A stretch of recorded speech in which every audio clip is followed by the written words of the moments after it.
है आप सबका सुकृपा क्लासेज पर। मैं महेश कुमार वर्मा आप सबका स्वागत करता हूं। दोस्तों ये वीडियो हमारा एसएससी जीडी 2022-23 का टेस्ट सीरीज नंबर 29 है, जिसमें हम लोग सामान्य ज्ञान यानी जीके व जीएस के महत्वपूर्ण प्रश्नों को सॉल्व करेंगे और देखेंगे कि यहाँ से हमारे कितने क्वेश्चन सही हो रहे हैं। दोस्तों ये सारे टेस्ट सीरीज हमारे आपके एसएससी जीडी एग्जाम के संभावित प्रश्नों पर बनाए जा रहे हैं। तो दोस्तों आप लोग इन्हें कॉन्सेंट्रेट होकर सॉल्व करें। क्वेश्चंस कम सही होने पर पुनः टेस्ट सीरीज का रिवीजन करें ताकि होने वाली एसएससी जीडी की परीक्षा के लिए आप लोग पूर्ण रूप से प्रिपेयर रहें। तो चलिए दोस्तों ज़्यादा समय न लेते हुए हम लोग टेस्ट सीरीज नंबर 29 को सॉल्व करना शुरू करते हैं। दोस्तों हमारा पहला क्वेश्चन है वेरी वेरी इंपॉर्टेंट क्वेश्चन। वायुमंडल में सर्वाधिक मात्रा में कौन सी गैस पाई जाती है? वायुमंडल में सर्वाधिक मात्रा में कौन सी गैस पाई जाती है? बार बार पूछा गया क्वेश्चन है दोस्तों, इसके इर्द गिर्द भी काफी क्वेश्चन पूछे जाते हैं।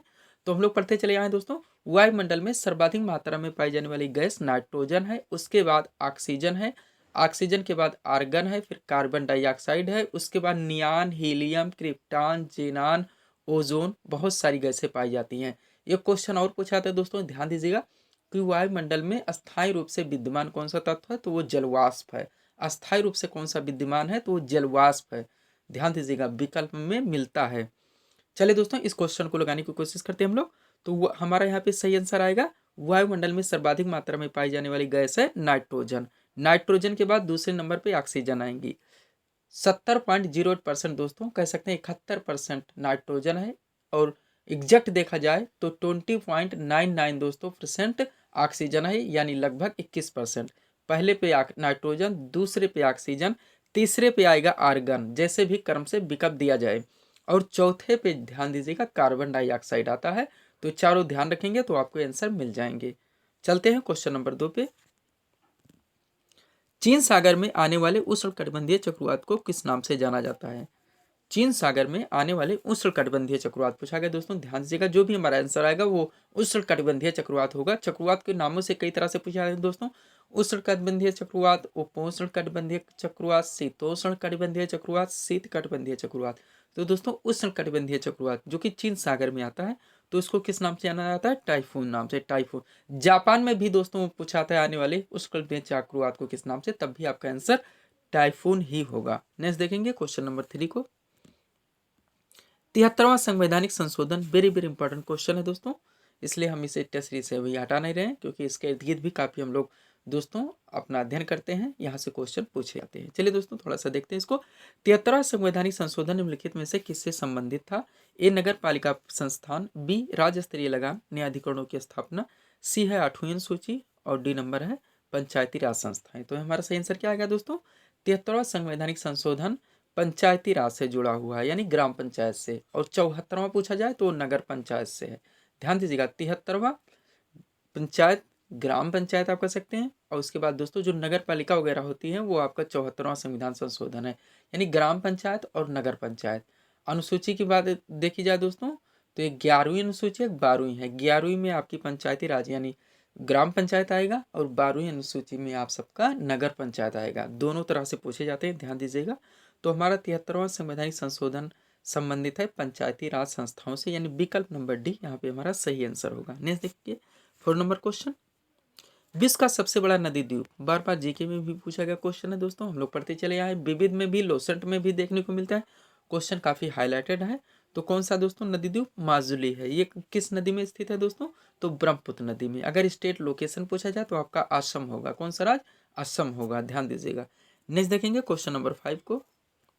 बच्चों में बीसीजी का टीका किस रोग के प्रतिरक्षण हेतु लगाया जाता है? ये पूछा जा रहा है 5 नंबर क्वेश्चन में। कौन सा टीका? बीसीजी का टीका। बच्चों में बीसीजी का टीका किस रोग के प्रतिरक्षण हेतु लगाया जाता है? तो हमारा सही आंसर होगा दोस्तों टीबी, यानी विकल्प नंबर बी यहाँ पे हमारा सही आंसर होगा। ध्यान दीजिएगा दोस्तों, इसको क्षय रोग के नाम से भी जाना जाता है। टीबी को क्षय रोग की जैसा भी विकल्प में दिया जाएगा, कई तरह से क्वेश्चन भी पूछे जाते हैं, विकल्प भी दिए जाते हैं। तो आप ध्यान दीजिएगा टीबी को क्षय रोग से भी दोस्तों के नाम से भी जाना जाता है। 6 नंबर क्वेश्चन देखेंगे हम लोग। पृथ्वी दिवस मनाया जाता है दोस्तों, महत्वपूर्ण डे से भी जो वेरी वेरी इंपॉर्टेंट क्वेश्चन होंगे हम लोग उनको भी देखेंगे, क्योंकि आपके सिलेबस में बराबर मेंशन किया गया है कि इंपॉर्टेंट डे से भी क्वेश्चंस पूछे जाएंगे। तो हमारा सही आंसर होगा दोस्तों पृथ्वी दिवस कब मनाया जाता है? 22 अप्रैल को, यानी विकल्प नंबर बी यहाँ पे हमारा सही आंसर होगा। नेक्स्ट देखेंगे 7 नंबर क्वेश्चन। क्रमानुसार हमें व्यवस्थित करना है दोस्तों। सबसे पहले क्वेश्चन व विकल्प अपना जो कोड का है उसको हम लोग सामने करेंगे। तो ये दोस्तों क्वेश्चन और उसके नीचे क्रमानुसार विकल्प दिया गया है। एक नंबर है साइमन कमीशन का भारत आगमन, बी है असहयोग आंदोलन, सी है पूना पैक्ट और डी है गांधी इरविन समझौता। हमें बताना है दोस्तों क्रम से कौन सी घटनाएं पहले घटित हुई थी और उसके बाद कोड को देखकर हम लोग अपना आंसर लगाने की कोशिश करेंगे। चलिए दोस्तों हम लोग इसे लगाते हैं। तो पहले क्या दिया गया है दोस्तों, साइमन कमीशन का भारत आगमन। तो साइमन कमीशन भारत में कब आया था, 3 फरवरी 1928। अगर आपको डेट नहीं याद है तो सन याद रखना जरूरी है। 3 फरवरी 1928 यानी 1928, इसके सामने हम लोग लिख देंगे 1928। सबसे पहला हमारा हो गया 1928, साइमन कमीशन का भारत आगमन 1928। उसके बाद क्या है दोस्तों, असहयोग आंदोलन। अब अगर असहयोग आंदोलन कब हुआ था, तो 1 अगस्त 1920 को, यानी हम यहाँ पे लिख देंगे 2 पे 1920। 2 हमारा हो गया है, 2 और कर लेंगे, उसके बाद क्रमानुसार व्यवस्थित कर देंगे। पूना पैक्ट पढ़ते चले हैं दोस्तों, गांधी और अम्बेडकर के बीच में हुआ था। कब हुआ था ये हम लोगों को उसका सन याद रखना है दोस्तों।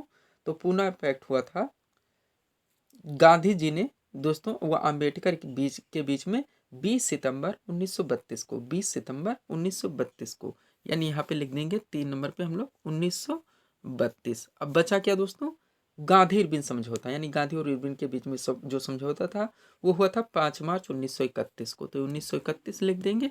अब हम लोग इसको क्रम से लगा लेंगे। तो है 28, 20, 32 और 31। तो सबसे पहले 20 आ रहा है इसमें। तो 20 पे क्या है, सहयोग आंदोलन, यानी सबसे पहले 2 आना चाहिए। अब दो किसमें है, आंसर देख लें। तो हमारा बी और सी कट गया, 2 बचे हैं। 2 हो गया। 20 के बाद कौन सा आएगा, हमारा 28 आएगा। तो 2 के बाद 1 आना चाहिए, 2 के बाद 1 अभी दोनों विकल्प में चल रहा है। उसके बाद क्या क्या बचा, 31 और 32, 2 1, तो यानी गांधी इरविन समझौता आएगा। 2 1 4 आएगा। 2 1 4 हमारा विकल्प में डी मिल रहा है दोस्तों, 2 1 4 और लास्ट में हमारा दोस्तों 3 हो ही जाएगा। तो इस तरह से हमारा आंसर बना दोस्तों विकल्प नंबर डी। सबसे पहले क्या आया दोस्तों, असहयोग आंदोलन, उसके बाद साइमन कमीशन का भारत आगमन, फिर दोस्तों क्या आया, गांधी इरविन समझौता, उसके बाद पूना पैक्ट। चलिए 8 नंबर क्वेश्चन सॉल्व करते हैं हम लोग। किस दर पर दोस्तों, क्वेश्चन है हमारा, किस दर पर भारतीय रिजर्व बैंक वाणिज्यिक बैंकों से धन उधार लेता है। कौन सा बैंक, आरबीआई जो है वो किस दर पर वाणिज्यिक बैंकों से उधार लेता है। जितने सारे बैंक हैं दोस्तों उससे पूछा जा रहा है कि हमारा आरबीआई किस दर पर धन उधार लेता है, ये हमें बताना है। एक है बैंक दर, बी है रेपो रेट दर, सी है रिवर्स रेपो रेट दर और डी है उपर्युक्त सभी। तो हमारा आंसर क्या होगा दोस्तों, आरबीआई जो वाणिज्यिक बैंकों से धन उधार लेता है उसको कहते हैं रिवर्स रेपो रेट दर, यानी विकल्प नंबर सी यहाँ पे हमारा सही आंसर होगा। 2 बच गया दोस्तों, बैंक दर और रेपो रेट दर। बैंक दर वह दर है दोस्तों जब आरबीआई वाणिज्यिक बैंकों को धन उधार देती है और जो उसका टैक्स लगाती है उस टैक्स को दर, उस टैक्स की जो दर है उसे बैंक दर कहते हैं। तब आपका ये आंसर होगा। बी होगा दोस्तों जो उधार देती है, यानी देने को रेपो रेट दर, जब आरबीआई वाणिज्यिक बैंकों को धन उधार देती है तो रिवर्स रेपो रेट दर पर देती है, और जब लेती है तो रिवर्स रेपो रेट दर पर लेती है, और जो अपना देती है और दर लगाती है, जो टैक्स लगाती है, उससे बैंक दर कहते हैं। उम्मीद है दोस्तों तीनों विकल्प आप लोगों को सही तरीके से याद हो गया हो। बैंक दर जब आरबीआई दोस्तों वाणिज्यिक बैंकों को धन उधार देती है, जो उसका टैक्स लगाती है, जो उसका दर है उसको बैंक दर कहते हैं। रेपो रेट जिस पर वो देती है, और रिवर्स रेपो रेट दर जिस पर वो लेती है। बैंक दर वाणिज्यिक बैंकों से धन उधार लेती है, उसे रिवर्स रेपो रेट दर। नेक्स्ट देखेंगे 9 नंबर क्वेश्चन, स्वर्णिम चतुर्भुज परियोजना, स्टैटिक जीके का इंपॉर्टेंट क्वेश्चन है दोस्तों। तो ये किससे संबंधित है, सड़क परिवहन से, यानी विकल्प नंबर ये यहाँ पे हमारा सही आंसर होगा। 10 नंबर क्वेश्चन देखेंगे हम लोग, सुएज नहर जोड़ती है। 2 क्वेश्चन यहाँ से बनते हैं दोस्तों, वेरी वेरी इंपॉर्टेंट है, इसका हम लोग बराबर रिवीजन करेंगे। एक है पनामा नहर, एक सुएज नहर। पनामा नहर दोस्तों 2 महासागरों को जोड़ती है और सुएज नहर 2 सागरों को जोड़ती है। तो पनामा नहर कौन कौन से महासागर को जोड़ती है, तो अटलांटिक महासागर को प्रशांत महासागर से, ये पनामा का हो गया। सुएज नहर 2 सागरों को जोड़ती है, वो सागर हैं लाल सागर को भूमध्य सागर से, या भूमध्य सागर को लाल सागर से। विकल्प नंबर सी यहाँ पे हमारा सही आंसर होगा। सब्सक्राइब करें दोस्तों आप हमारे चैनल शिव कृपा क्लासेस को इसी तरह के वीडियोस के लिए। 11 नंबर क्वेश्चन देखेंगे हम लोग, सेरीकल्चर का संबंध बताना है। 11 नंबर क्वेश्चन में हम लोगों को बार बार पढ़ते चले, यहाँ मधुमक्खी है, रेशम कीट पालन, मत्स्य पालन भी बार बार पूछा जा सकता है दोस्तों, जो कि एक्वाकल्चर नाम से जाना जाता है, मत्स्य पालन। हमारा आंसर बनेगा दोस्तों रेशम कीट पालन, यानी विकल्प में भी हाईलाइटेड क्वेश्चन इंपॉर्टेंट कल्चर है, क्वेश्चन है, सेरीकल्चर संबंधित है रेशम कीट पालन से। 12 नंबर क्वेश्चन देखेंगे हम लोग, धान में खैरा रोग किसकी कमी के कारण होता है? एक मोज़ेक रोग है दोस्तों, एक लाल रस्ट रोग है। तो लाल रस्ट रोग दोस्तों चाय के पौधों में लगता है, मोज़ेक रोग दोस्तों तंबाकू के पौधे में लगता है, और धान में जो खैरा रोग है ये जस्ता की कमी के कारण लगता है। किसकी कमी के कारण? जस्ता की कमी के कारण। 30 नंबर क्वेश्चन देखेंगे हम लोग। उज्जैन किस नदी के तट पर स्थित है? ये हमें बताना है क्वेश्चन नंबर 13 में। नदियों के किनारे बसे शहर या नदियों के तटों पर बसे शहरों से भी दोस्तों इंपॉर्टेंट क्वेश्चन पूछे जाते हैं। चलिए थोड़ा सा इस पर चर्चा भी हम लोग करेंगे, पहले अपना आंसर करेंगे।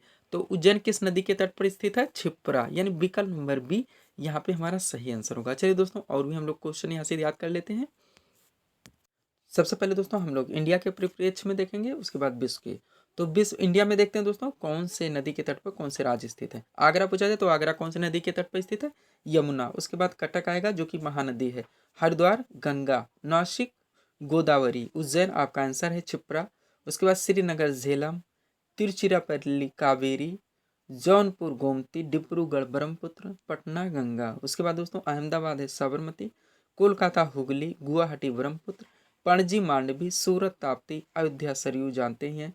हैदराबाद मूसी। संबलपुर महानदी। लखनऊ गोमती है। इलाहाबाद गंगा व यमुना।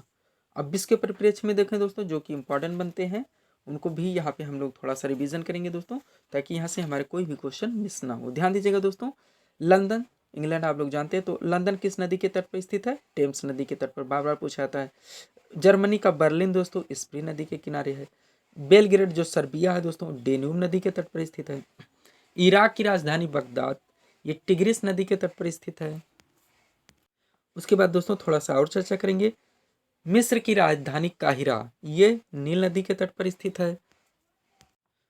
उसके बाद दोस्तों एक आता है यांग टिसी क्यांग नदी के तट पर स्थित, बार बार पूछा जाता है। तो चीन का एक शहर है संघाई जो कि यांग टिसी क्यांग नदी के तट पर स्थित है। पाकिस्तान से कराची पूछा जाता है, लाहौर पूछा जाता है।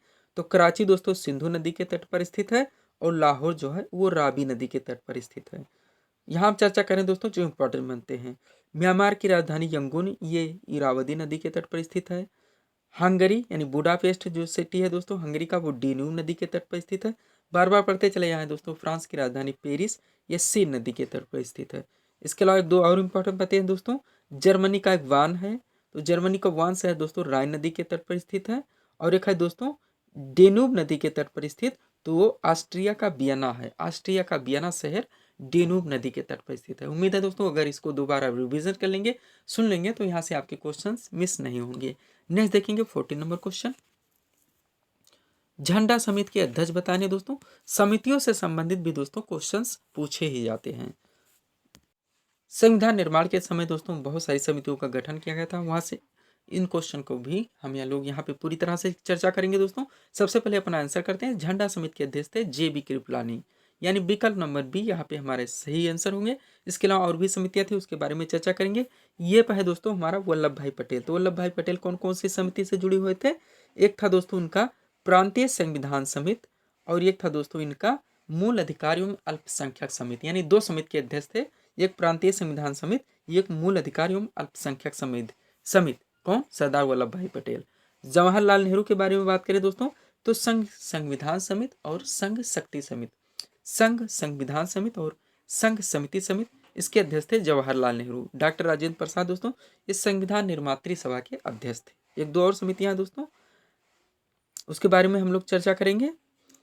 एक है दोस्तों हमारा प्रारूप समिति, जो कि बार बार पूछा जाता है। इसके अध्यक्ष कौन थे? Doctor BR Ambedkar. कौन दोस्तों? Doctor BR Ambedkar. ध्यान दीजिएंगे दोस्तों, एक बार रिविजन करेंगे। तो झंडा समिति हो गया हमारा आंसर JB कृपलानी। वल्लभ भाई पटेल है दोस्तों प्रांतीय संविधान समिति व मूल अधिकारी अल्पसंख्यक समिति। उसके बाद दोस्तों डॉक्टर राजेंद्र प्रसाद है कार्य संचालन समिति या कार्य निर्मात्री सभा के अध्यक्ष थे। प्रारूप समिति दोस्तों हो ही गया हमारा डॉक्टर BR अम्बेडकर। झंडा समिति JB कृपलानी। और दोस्तों डॉक्टर वल्लभ भाई पटेल का हम लोग बार बार रिवीजन कर लिए हैं, प्रांतीय संविधान समिति एवं मूल अधिकार अल्पसंख्यक समिति। JB दोस्तों जवाहरलाल नेहरू का है संघ संविधान समिति एवं शक्ति समिति, संघ शक्ति समिति। दोस्तों एक से दो बार आप रिवीजन करेंगे तो आंसर आप लोगों को पूरी तरह से क्लियर हो जाएंगे। 15 नंबर क्वेश्चन देखेंगे हम लोग। वेरी वेरी इंपॉर्टेंट क्वेश्चन है दोस्तों। वंदे मातरम को राष्ट्रगीत के रूप में कब अपनाया गया? सबसे पहले इसको लिखा किसने था दोस्तों? तो है इसके रचनाकार बंकिम चंद्र चटर्जी। जो हमारा राष्ट्रगीत है वंदे मातरम, इसके दोस्तों रचयिता कौन है? बंकिम चंद्र चटर्जी। और इसे अपनाया गया था दोस्तों 24 जनवरी 1950 को, जो कि हमारा आंसर बनेगा विकल्प नंबर सी। इसके अलावा और भी दोस्तों हम लोग थोड़ा सा इस पर बात करेंगे। ध्यान दीजिएगा दोस्तों, संविधान में हमारा राष्ट्रगीत हो गया है। अब राष्ट्रगान की बात करें, जो कि हमारा जनगण मन है, जिसके रचयिता रविन्द्रनाथ टैगोर हैं। इसको भी दोस्तों 24 जनवरी 1950 को ही अपनाया गया था। यानी राष्ट्रगीत और राष्ट्रगान दोनों को एक ही दिन अपनाया गया था, 24 जनवरी 1950 को। वंदे मातरम के रचयिता बंकिम चंद्र चटर्जी और दोस्तों राष्ट्रगान के रचयिता रविंद्रनाथ टैगोर। और थोड़ा बात करेंगे दोस्तों इसमें हम लोग, संविधान सभा ने राष्ट्रध्वज जो हमारा तिरंगा है, इसको दोस्तों 22 जुलाई 1947 ईस्वी को संविधान सभा द्वारा अपनाया गया था। 22 जुलाई 1947 को संविधान सभा द्वारा अपनाया गया था। किसे? राष्ट्रध्वज यानी तिरंगा को। इसके बाद दोस्तों एक शक संवत है, एक हमारा पंचांग है। तो पंचांग को कब अपनाया गया था? उसको अपनाया गया था 22 मार्च 1957 को। पंचांग को 22 मार्च 1957। और जो दोस्तों हमारा राष्ट्रीय चिन्ह है अशोक चक्र, इसे अपनाया गया था 26 जनवरी 1950 को। एक बार फिर से सारी पे चर्चा करेंगे दोस्तों। राष्ट्रगीत राष्ट्रगान 24 जनवरी 1950, राष्ट्रगीत के रचयिता बंकिम चंद्र चटर्जी और राष्ट्रगान के रचयिता रविन्द्रनाथ टैगोर। उसके बाद हम लोगों ने देखा दोस्तों राष्ट्रध्वज तिरंगा, इसे 22 जुलाई 1947 को अपनाया गया। उसके बाद दोस्तों हम लोगों ने देखा शक सम्मत जो हमारा राष्ट्रीय पंचांग है 22 मार्च 1957। उसके बाद दोस्तों अशोक स्तंभ जो राष्ट्रीय चिन्ह है, इसे 26 जनवरी 1950 को अपनाया गया। उम्मीद करते हैं दोस्तों ये सारे क्वेश्चंस आप लोगों को पूरी तरह से क्लियर हो गए होंगे। तो ये थे दोस्तों हमारे 15 महत्वपूर्ण जीके जीएस के प्रश्न, जिसको हम यहाँ पे सॉल्व किए हैं। उम्मीद है दोस्तों आप सभी लोगों ने सॉल्व किया होगा और देखेंगे कि यहाँ से आपके कितने क्वेश्चन सही हो रहे हैं। दोस्तों इसी तरह के वीडियोस के लिए आप हमारे चैनल शिव कृपा क्लासेस से जुड़े हुए चैनल को सब्सक्राइब करें, ताकि हमारे द्वारा दिए जाने वाले सभी वीडियोस आप क्रम से सबसे पहले देख सकें। तो मिलते हैं दोस्तों अपने अगले टेस्ट सीरीज के साथ। Thanks for watching.